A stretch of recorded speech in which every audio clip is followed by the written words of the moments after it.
Complete बहुत अच्छे से करेंगे। तो वही मैं आपको कहना चाहूँगा, एक शायरी मेरी तरफ से सुनिए कि खुदा करे कि तेरी ज़िंदगी में मुझसे बेहतर इंसान आए, कि खुदा करे कि तेरी ज़िंदगी में मुझसे बेहतर इंसान आए, लेकिन फिर भी तू कहे कि तुझसा वफ़ादार तो कोई नहीं, है ना?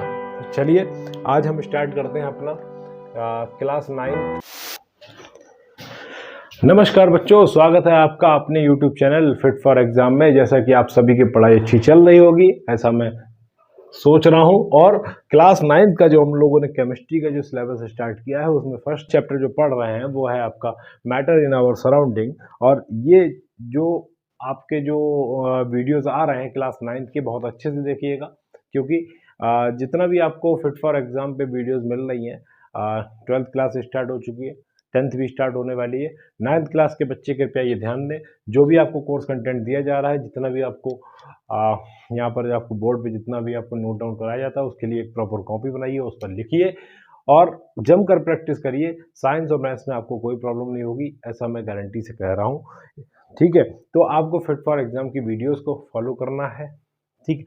लेकिन आज का लेक्चर शुरू करने से पहले मैं आपको एक शायरी बोलकर अपनी ओर आकर्षित करना चाहूँगा, क्योंकि थोड़ा थोड़ा एंजॉयमेंट भी होता रहना चाहिए। अगर एंजॉयमेंट नहीं होगा हमारे लेक्चर्स में तो आप लोगों को मज़ा नहीं आएगा पढ़ने में, है ना? तो हम लोग एंजॉय भी करेंगे, अपना कोर्स भी कंप्लीट बहुत अच्छे से करेंगे। तो वही मैं आपको कहना चाहूँगा, एक शायरी मेरी तरफ से सुनिए कि खुदा करे कि तेरी ज़िंदगी में मुझसे बेहतर इंसान आए, कि खुदा करे कि तेरी ज़िंदगी में मुझसे बेहतर इंसान आए, लेकिन फिर भी तू कहे कि तुझसा वफ़ादार तो कोई नहीं, है ना? तो चलिए आज हम स्टार्ट करते हैं अपना क्लास 9th का जो केमिस्ट्री में हम लोग ये चैप्टर पढ़ रहे हैं, वो है क्या? मैटर इन आवर सराउंडिंग्स, ठीक। और आई थिंक ये लेक्चर नंबर है आपका 4, ठीक। इससे पहले आपको 3 लेक्चर इस चैप्टर में मिल चुके हैं, बहुत अच्छे से आपने उसको जो मैंने आपको बताया मैटर की डेफिनेशन क्या होती है, मैटर को हम लोग कैसे पहचानेंगे कि कौन सी मैटर है या नहीं है, ठीक है। स्टेट्स ऑफ मैटर पढ़े हम लोगों ने, उसमें फिजिकल क्लासिफिकेशन को पढ़ रहे थे, सॉलिड लिक्विड गैस के बारे में पढ़ रहे थे। आप सभी को पता है there are 3 physical state, 3 physical state, 3 physical state कौन कौन सी भाई? सॉलिड है, लिक्विड है एंड गैस है, ठीक।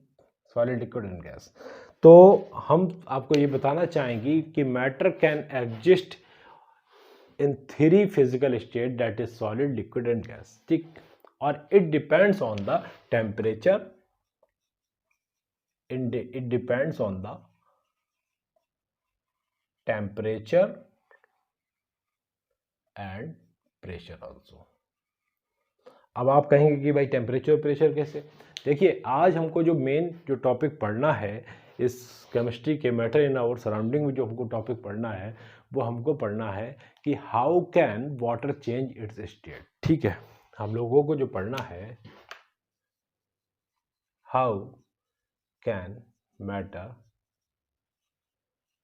चेंज इट्स स्टेट, कि एक स्टेट से दूसरे स्टेट में कैसे चेंज होता है। एक स्टेट से मतलब सॉलिड से लिक्विड में कैसे कन्वर्ट होगा, ठीक है। और उसको क्या कहते हैं, और लिक्विड से गैस में कैसे कन्वर्ट होगा, उसको क्या कहते हैं। तो there are the some scientific terms we known about that, that is evaporation, fusion, condensation, sublimation. There are the many scientific terms हैं। तो हम लोग इसके बारे में सबको समझेंगे, बहुत अच्छे से समझेंगे कि कैसे मैटर को चेंज करते हैं एक स्टेट से दूसरे स्टेट में। लेकिन इससे पहले मैं आपको बताना चाहूँगा, अंडर द एटमॉस्फेरिक कंडीशन की अगर हम बात करते हैं, एक minute, under the atmospheric condition water exist in the liquid state, है ना। अंडर द atmospheric condition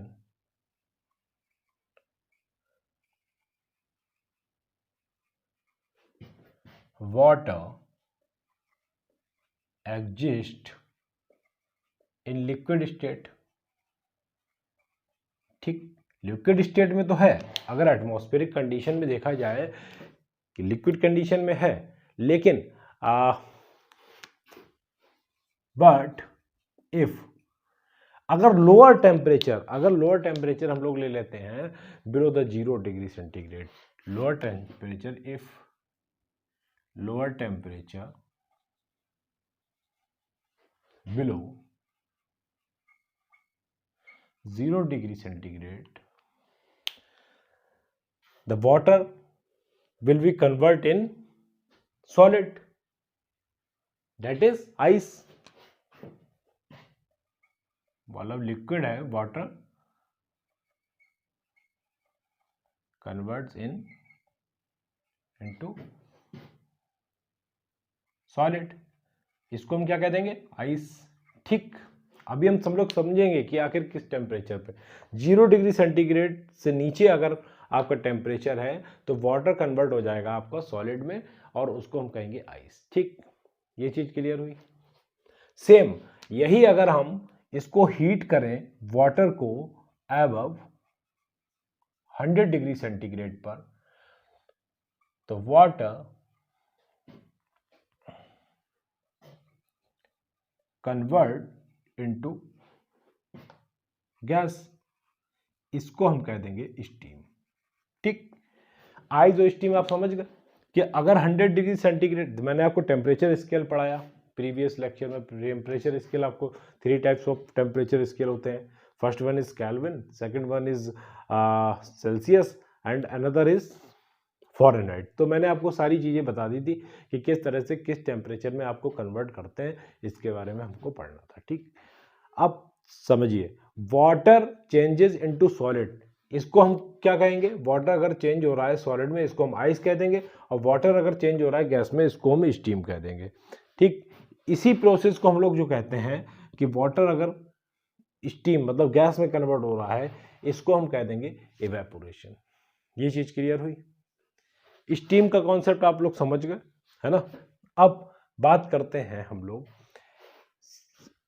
कि मतलब how can matter change in state. तो मैंने आपको बताया कि it depends on the temperature and pressure. अगर हम सॉलिड को जैसे ही हम हीट देंगे और अधिक से अधिक हीट देंगे तो वो क्या होगा, मेल्ट होगा, लिक्विड में कन्वर्ट हो जाएगा। इसको फर्दर अगर हम और हीट करते हैं तो ये इवेपोरेट हो जाएगा, इसको हम वेपोराइजेशन कहेंगे, it will convert into gas. ठीक, तो सबसे पहले हम ये समझते हैं कि ये किस पर डिपेंड करता है, आपका टेम्परेचर पर डिपेंड करता है ना, टेम्परेचर पर। टेम्परेचर के चेंज होने से हम कह सकते हैं कि कोई भी एक स्टेट दूसरे स्टेट में कन्वर्ट या चेंज हो सकती है। ठीक, टेम्परेचर या फिर उसका प्रेशर बदल जाए, प्रेशर, ठीक, और या फिर दोनों बदल जाए, मतलब दोनों एक साथ बदल जाए, तो टेम्परेचर और प्रेशर दोनों एक साथ, टेम्परेचर एंड प्रेशर। ठीक, ये चीज क्लियर हुई आपको। ठीक, temperature and pressure and both temperature and pressure दोनों। ठीक, नॉर्मली अगर देखते हैं कि फिजिकल चेंज आर रिवर्सिबल, कैसे, अभी देखते हैं। फिजिकल चेंज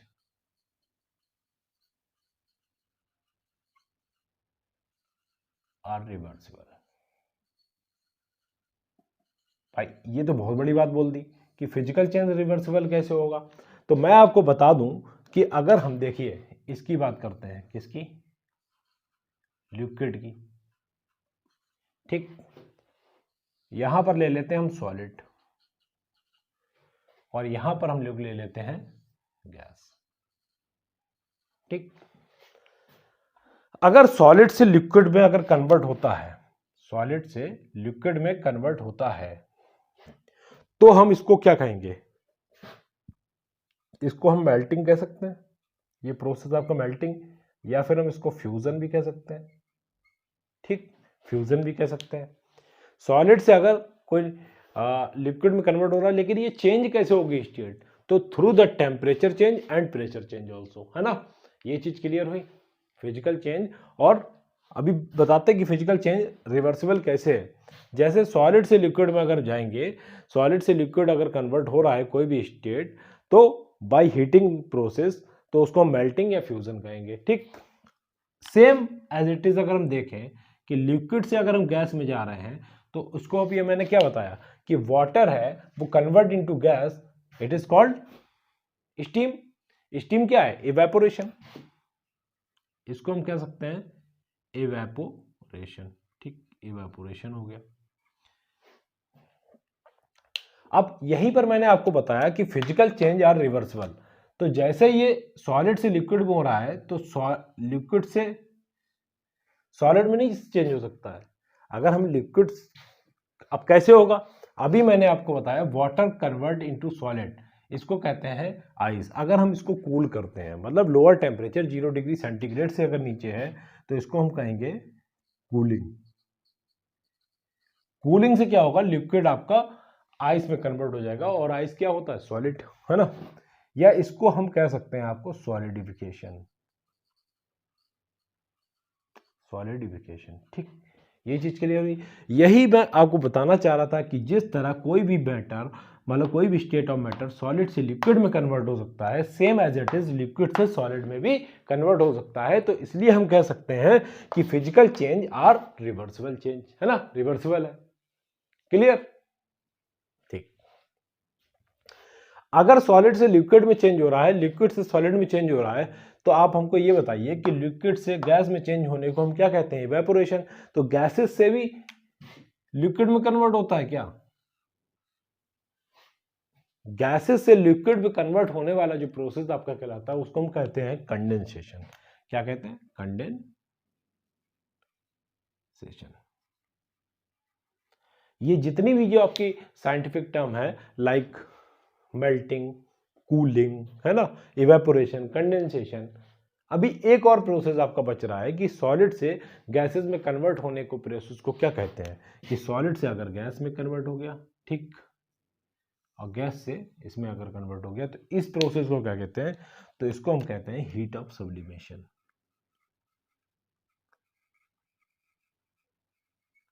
आखिर ये सब चीजें हो क्यों रही हैं? कि ये जो प्रोसेस है वो हो कैसे रहे हैं? तो वही मैंने आपको बताया कि ये सारे प्रोसेस जो होते हैं वो आपका through the temperature change and pressure change, या both temperature and pressure change. Okay, ये चीज क्लियर हुई। ये आपका क्या था? चेंजेस थे किसमें? एक स्टेट से दूसरे स्टेट में। ठीक, ये चीज क्लियर हुई, एक स्टेट से दूसरे स्टेट में चेंज। अब हम लोग जो नेक्स्ट वीडियो में जो हम लोग देखेंगे, मैं आपको सब कुछ बताऊंगा कि आखिर मेल्टिंग क्या होता है, फ्रीजिंग क्या होता है, कूलिंग क्या होता है, लेटेंट हीट क्या होती है, ये भी हम लोग देखेंगे। लेटेंट हीट में भी आपके दो में डिवाइड हो जाता है कि latent heat of fusion, latent heat of evaporation. क्योंकि लेटेंट हीट जो होती है उसको हम कहते हैं हिडन, हिडन जो आपकी जो हीट होती है उसको, ठीक है। और इसमें कंडेंसेशन को भी समझेंगे, कंडेंसेशन समझेंगे, ठीक, इवेपोरेशन समझेंगे, सब्लिमेशन समझेंगे। ये सब आपको जितना भी ये कंटेंट है, जितनी भी साइंटिफिक टर्म है, ये हम आपको नेक्स्ट वीडियो में आपको बता देंगे। ठीक, इतनी चीज आपकी क्लियर हुई? बिल्कुल, ठीक है। हल्के हल्के हम लोग कंप्लीट करेंगे, पूरा सिलेबस कंप्लीट करेंगे। ठीक, अब हम कह सकते हैं कि नॉर्मली अगर हम देखें कि one state of matter can be change into the another state, कह सकते हैं, ठीक है। और उसको हम क्या कह सकते हैं? बाय हीटिंग और कूलिंग। तो यही जो मैं आपको बताना चाह रहा हूं कि ये जो आपका हो गया, ये आपका हो गया कूलिंग, और ये आपका हीटिंग। ठीक, नॉर्मली अगर हम देखें कि one state can be change into the another state by the heating process and cooling process. ये चीज क्लियर हुई। अब इसमें आप एक चीज और लिखेंगे वहां पर, अगर आपको आ जाता है, देखिए ये फ्लो चार्ट जो रिएक्शन टाइप की होती है ना, ये आप बनाएं, अच्छा लगेगा, क्योंकि ये 100% आपको मार्क्स दिलाता है। तो आइस को मैंने आपको कन्वर्ट करना किस में बताया? वाटर में। ये भी आप कर सकते हैं। और आइस आपका जो है वो किस में है? सॉलिड स्टेट में। It will convert into the liquid state, liquid state by the heat process, heating process. ठीक, सेम अगर देखें, water is convert into the water vapour, water vapour, it is known as gas. ठीक, मैं आपको पहले ही बता चुका हूं कि physical change are reversible change. तो रिवर्सिबल, जैसे आइस से वाटर में कन्वर्ट हो रहा है, सेम एज इट इज अगर वाटर से अगर आइस में कन्वर्ट होगा तो इसको हम क्या कहेंगे, this is the cooling process, है ना। सेम वाटर वेपर अगर इसमें जा रहा है कि वाटर वेपर किस में कन्वर्ट हो रहा है, वाटर में, तो ये भी आपका क्या कहलाएगा, कूलिंग प्रोसेस। और ये आपका हीट प्रोसेस, ये भी आप वहां पर बना सकते हैं। तो this is the changes of state of matter. ठीक है, कि मैटर को चेंज जो हम करते हैं कि by the temperature and pressure change से ही हम समझ सकते हैं कि किसी भी सॉलिड को अगर हम हीट पर हीट कर रहे हैं, लिक्विड में कन्वर्ट हो जाएगा। फर्दर हीटिंग अगर करेंगे तो वो गैसेस में कन्वर्ट हो जाएगा। कूलिंग से आपकी रिवर्सिबल रिएक्शन चलती है, ये चीज आप वहां पर लिख के आए। ठीक, ये जो था आज हमारा कि कैसे हम मैटर को एक स्टेट से दूसरे स्टेट में चेंज कर सकते हैं, ये चीज आप समझ गए। ठीक है, एक चीज और मैं आपको बताना चाहूंगा कि आइस मेल्ट होती है लिक्विड में, तो उस पर टेम्परेचर क्या होता है, पहले ही बता चुका हूं मैं, यहां पर लिख भी लीजिए। आइस मेल्ट का मतलब समझते हैं, मेल्ट मतलब होता है पिघलना। ठीक है, आइस मेल्ट होती है किसमें, टू लिक्विड। कितने टेम्परेचर पर, आइस को अगर मेल्ट करते हैं तो कितने टेम्परेचर पे होती है, एट 0 डिग्री सेंटीग्रेड। ठीक, या फिर हम लोग टेम्परेचर स्केल से देखें तो ये होता है 273 केल्विन। ठीक, ये चीज क्लियर हुई। 0 डिग्री सेंटीग्रेड पर आइस मेल्ट हो जाती है, किस पर, पानी में, लिक्विड में, लिक्विड, इसको हम क्या कहेंगे, वाटर। ठीक, ये है क्या आपका वाटर। ठीक, ये चीज आपको समझ में आई। इसलिए हम लोग कह देंगे कि भैया मेल्टिंग पॉइंट ऑफ आइस जो होता है, मेल्टिंग पॉइंट ऑफ आइस है वो आपका 0 डिग्री सेंटीग्रेड है, या फिर हम ये कह सकते हैं कि ये 273 के है। ये टेम्परेचर स्केल में मैं आपको बता चुका हूं। यहां पर आप melting point and boiling point भी समझेंगे। इन टर्म्स को मुझे नेक्स्ट वीडियो में शूट करना है, और आराम से आप इसको पढ़िए, प्रॉपर नोट्स बनाइए। हम लोग मिलते हैं नेक्स्ट वीडियो में। अगला टॉपिक हमारा जो होगा, इन सब जो टर्म्स हैं, जो साइंटिफिक टर्म्स हैं, इनको अच्छे से समझना। ठीक, चलिए फिर चलते हैं फिर। All the best and thank you.